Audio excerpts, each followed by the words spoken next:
and students, welcome to math knowledge channel.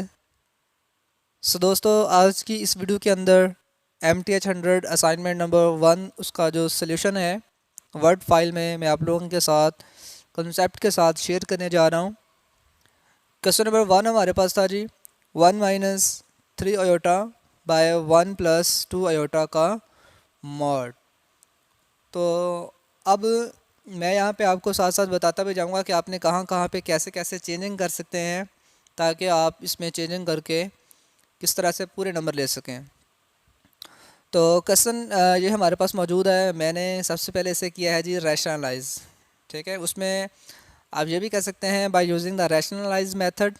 इस step के बाद आप ये भी लिख सकते हैं, उसमें क्या होता है कि जो भी आपके पास बटे में 1 प्लस 2 अयोटा था ना, तो आपने दरमियान वाली लामत को चेंज करना है, 1 माइनस कर देना है, बाकी सारा सेम है, उसी से मल्टीपल भी कर देना है, उसी से डिवाइड भी कर देना है। इसे कहते हैं रैशनलाइज मेथड।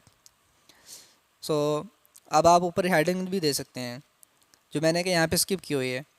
तो उसके बाद फिर आप जैसे इसको मल्टीपल करेंगे तो 1 माइनस 3 अयोटा 1 माइनस 2 अयोटा से मल्टीपल होगा, और 1 प्लस 2 अयोटा 1 माइनस 2 अयोटा नीचे वाले आपस में मल्टीपल की शेप में आ जाएंगे। उसके बाद क्या होगा, हमारे पास मल्टीप्लिकेशन होगी। तो मल्टीप्लिकेशन किस तरह से हो रही है आइए हम देख लेते हैं। ये है, इस वन वाले ने इस वन से मल्टीपल होना है तो वन आपको शो हो रहा है यहाँ पे। फिर उसके बाद इस वन ने -2 से मल्टीपल होना है तो माइनस का 2 अयोटा आ रहा है। फिर -3 ने 1 से मल्टीपल होना है तो माइनस का 3 अयोटा नज़र आ रहा है। फिर -3 ने -2 से मल्टीपल होकर पॉजिटिव का लेके आना था, 3 2 6 और अयोटा का स्केयर। और बिल्कुल सेम उसी तरह से जैसा कि आपको जानते हैं कि हमारे पास ना एक फार्मूला होता है a प्लस बी और a माइनस बी वाला, जिसमें वो टर्म हमारे पास ए स्केयर माइनस बी स्केयर बन जाती है। बिल्कुल इसी तरह से मैंने ये जो नीचे वाला फैक्टर था ना, इसकी वजह से मैंने ए स्केयर माइनस बी स्केयर इस्तेमाल करते हुए उसको इस शेप में कर दिया है। उसके बाद स्टूडेंट हम जानते हैं कि 1 एज इट आ जाएगा, -2 -3 माइनस का 5 बन जाएगा, और अयोटा का स्केयर जो है वो इक्वल टू -1 होता है। ठीक है, तो 6 जो है वो उसके साथ -1 आ जाएगा, वही -1 इसको -6 बना देगा, 1 -6 नेक्स्ट स्टेप में -5 बन जाएगा। नीचे अगर हम देखें 1 का स्केयर 1 है, 2 का स्केयर 4, अयोटा का स्केयर एज इट लिख दिया मैंने अभी। ठीक है, और नेक्स्ट स्टेप में क्या किया मैंने, अयोटा का स्केयर इक्वल टू -1 होता है, उस माइनस ने दरमियान वाली माइनस को प्लस कर दिया। फिर इसी तरह से अब ऊपर वाली टर्म में से मैं 5 को कॉमन ले रहा हूँ। इन दोनों टर्मों में से क्या हो रहा था, 5 कॉमन आ रहा था। जैसे ही 5 कॉमन आया, -1 माइनस अयोटा रह गया, और नीचे भी 1 प्लस 5 बना था, तो वो 5 इस 5 से क्या हो जाएगा, कैंसिल हो जाएगा। आपके पास -1 माइनस अयोटा रह जाएगा। अब उसके बाद मॉड है, मॉड को कैसे ख़त्म करते हैं, हर कंपोनेंट का अलग से स्केयर लिया जाता है और एडिशन की जाती है। तो जैसा कि आपको नज़र आ रहा है, -1 इसके कंपोनेंट का स्केयर और अयोटा के साथ कुछ भी नहीं था, तो नेगेटिव साइन होने की वजह से -1 इसका भी स्केयर।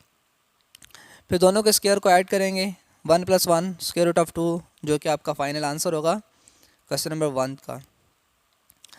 क्वेश्चन नंबर 2 में हमारे पास है जी कि solve the following system of equation x + y - z = 6, 3x - 2y + z = -5, और x + 3y - 2z = 14। उसने कहा था जी कि सॉल्व करना है आपने इन इक्वेशंस को, इसमें से x y z की वैल्यू को कैलकुलेट करना है। तो स्टूडेंट बहुत से मेथड हैं यहाँ पे वैल्यू को कैलकुलेट करने के। आप इक्वेशंस के थ्रू भी कर सकते थे, प्लस माइनस के हिसाब से। आप इसको मैट्रिक्स की फॉर्म बना के भी हल कर सकते हैं। इसके बहुत सारे मेथड हैं। ठीक है, तो आपके चूँकि सिलेबस में मैट्रिक्स का चैप्टर था नेक्स्ट टॉपिक जो था, तो उसकी वजह से मैं इसको मैट्रिक्स की फॉर्म से ही सॉल्व करता हूँ। तो सबसे पहले मैंने आर्गूमेंट के फॉर्म में लिख दिया है कि x की जगह पे 1, y की जगह पे 1 और z की जगह पे -1।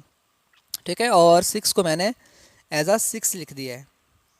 फिर इस तरह से ये 3 यहाँ पे आ जाता है, -2 यहाँ पे आ जाता है, z की जगह पे 1 आ जाता है, और इस -5 को मैं यहाँ पे एज इट लिख रहा हूँ। फिर बिल्कुल इस तरह से x की जगह पे 1 आ जाता है, y की जगह पे 3 आ जाता है, और z के साथ -2 है तो वो -2 आ जाता है, और 14 जो है वो एज इट आ जाता है। अब इसको सॉल्व कैसे करना है, ये फॉर्म तो बन जाएगी। फॉर्म सॉल्व करना कैसे है और क्या पर्पज़ है उसका और पैटर्न क्या होगा, कॉन्सेप्ट क्या है यहाँ पे देखें। हमने हमारा जो यहाँ पे पर्पज़ होगा ना, आप यहाँ पे लिख सकते हैं, जो कि मैंने यहाँ पे स्टेप नहीं लिखा ताकि आपको चेंजिंग आ सके। यहाँ पे बाय इचलॉन फॉर्म भी लिख सकते हैं, बाय रिड्यूस इचलॉन फॉर्म भी लिख सकते हैं, ठीक है। उसमें क्या करते हैं, उसमें सबसे पहले ये वाला 1 है ना आपके पास, इस 1 की मदद से आपने इन दोनों को ज़ीरो करना है। बाकी जो मर्ज़ी हो जाए, ये इन पे जो मर्ज़ी इफ़ेक्ट हो, हमें इससे कोई लेना देना नहीं है। हमारा पर्पज़ जो है ऊपर वाले 1 की मदद से इन दो को ज़ीरो करना, ठीक है। दोबारा देख लें, किन दो को ज़ीरो करना, एक इस वाले को और एक इस वाले को। तो अब कैसे ज़ीरो होंगे, देखें जी, रॉ 2 इसे बोलते हैं, रॉ 1, रॉ 2, रॉ 3। अब अगर मैं रॉ 2 के अंदर इस रॉ 1 वाले को -3 से मल्टीपल करूं, ठीक है, या 3 से मल्टीपल करके सब्ट्रैक्ट करवा दूं, तो वो क्या बन जाएगा, -3, -3, -3, +3, तो ये ज़ीरो हो जाएगा, ठीक है। अगर मैं इसकी बात करूं तो ये बन जाएगा -3, यहाँ पे क्या है -2, तो -2 -3 वो -5 बन जाएगा। इस तरह से ये 1 है, जब इसको मैं -3 से मल्टीपल करूँगा तो मेरे पास वो पॉजिटिव का बन जाएगा, तो 1 + 3 पॉजिटिव का 4। इसी तरह से जब मैंने रॉ 3 पे देखा तो वहाँ पे 1 है, तो मुझे तो सिर्फ सब्ट्रैक्ट करवाना है, 1 से 1 निकालूंगा तो ज़ीरो हो जाएगा। इसी वजह से मैंने यहाँ पे लिखा है कि R3 - R1, तो आपको यहाँ पे ज़ीरो मिल जाएगा, ठीक है। और अब यहाँ पे ज़ीरो बन चुका है। अब ये हमारा पर्पज़ कंप्लीट हो चुका है ना। अब हमारा जो नेक्स्ट काम होता है ना, इस 1 की मदद से ज़ीरो बनाने के बाद का जो काम होता है वो होता है ये वाला पोर्शन, यानी कि आपका इससे नीचे वाला ये तो ज़ीरो हो चुका है, उसके आगे नंबर कौन सा आएगा ये वाला आएगा, इसको 1 बनाना होता है, ठीक है। अब यहाँ पे देखें, यहाँ पे पहले -5 था, तो यहाँ पे 1 बनाने के लिए मुझे क्या करना पड़ेगा, मुझे -5 से डिवाइड करना पड़ेगा पूरी R2 को। तो ये देखिए मैंने लिख दिया है कि R2 को मैं -5 से डिवाइड कर रहा हूँ, जिससे वो वाला पॉइंट जो है ना, इसे पाइवट एलिमेंट भी बोलते हैं, ये 1 बन जाएगा। अब इसकी मदद से मैंने नीचे वाले को ज़ीरो करना है, बाकी ये भी साथ साथ चेंज होते जाएंगे, ठीक है। जब इसको मैं -5 से डिवाइड करूँगा तो -4/5 आ जाएगा, और इस पर भी ऑलरेडी पहले माइनस था तो वो ख़त्म हो जाएगा 23/5 इसका पार्ट बन जाएगा। अब नेक्स्ट वही काम, जिस तरह से इस वाले 1 की मदद से मैंने नीचे वाले सारे ज़ीरो करने थे, अब मैंने इस वाले 1 की मदद से नीचे वाला ज़ीरो करना है। नीचे वाला कौन सा है, ये वाला 2 जो है, तो उसके लिए फिर मुझे R3 में से -2 R1 करना पड़ेगा कि, तो यहाँ पे मिस्टेक हो गई है, ये R1 की जगह पे आपने R2 लिखना है, ठीक है। R3 - 2 R2, क्योंकि आप दूसरी रॉ को 2 से मल्टीपल करके सब्ट्रैक्ट करवाना चाहते हैं, ना कि पहली रॉ को। तो फिर उससे क्या होगा जी, उससे हमारे पास ये वाला पोर्शन जो है, तो ये देखें किया मैंने इसी से है, लेकिन यहाँ पे मिस्टेकन R1 लिखो गया, R2 लिखना था मैंने। तो अब देखें इसमें से जब सब्ट्रैक्ट किया तो मेरे पास ये 0 आ चुका है। फिर उसके बाद ये 3/5 कैसे आया, ये भी मैं आपको बता देता हूँ।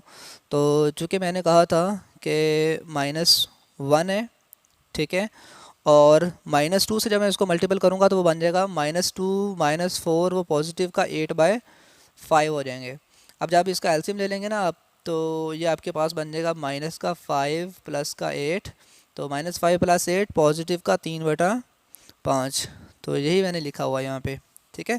बिल्कुल इसी तरह से जब आप इसको भी मल्टीपल करेंगे ना -2 से, तो वो बन जाएगा मेरे पास, मैं ज़रा इसको क्लियर कर दूँ यहाँ पे कि ये वाला पोर्शन कैसे आया है, -6 ये वाला। तो बात यहाँ पे ये हो रही है कि हमने इसको किया है जी -2 से मल्टीपल, तो -2 से मल्टीपल करूँगा तो वो -46/5 बन जाएगा। ऐड किस में कर रहे हैं हम उसको, 8 वाले के साथ, ठीक है। तो जब इसका भी एलसीएम लेंगे तो 8 5 40, तो ये -40, तो -40 में से 40 निकालेंगे, -6 बचेगा, तो -6/5 यहाँ पे ये लिखा हुआ है, ठीक है। तो इस तरह से अब हमने जिस तरह से उसको 1 बनाया था, अब ये वाला 0 बनाने के बाद हमने अगले वाले नंबर पे उसको 1 बनाना था। उसके लिए मैंने कैसे 1 बनाया इसको, तो मैंने 3/5 था ना, तो मैंने 5/3 से मल्टीपल कर दिया R3 को, तो वो खुद ब खुद 5 से कैंसिल, 3 से कैंसिल, 1 आ गया। इस तरह से ये भी कैंसिल हो चुके थे, 5 से 5 कैंसिल हो गया, 3 से 6 कैंसिल हुआ, माइनस का 2 बचा जो यहाँ पे लिख दिया गया। अब आपकी इचलन फॉर्म बन चुकी है, ठीक है ना। अब हम यहाँ पे डायरेक्ट देखें ना, ये कह सकते हैं कि आपका x1 + y1 - z = 6, आपकी रो 1 आ गई। फिर उसके बाद ये तो 0 हो चुका है ना, y - 4/5 z = 23/5, और ये वाला अकेला z, ये वाला 0 हो चुके हैं, z = -2।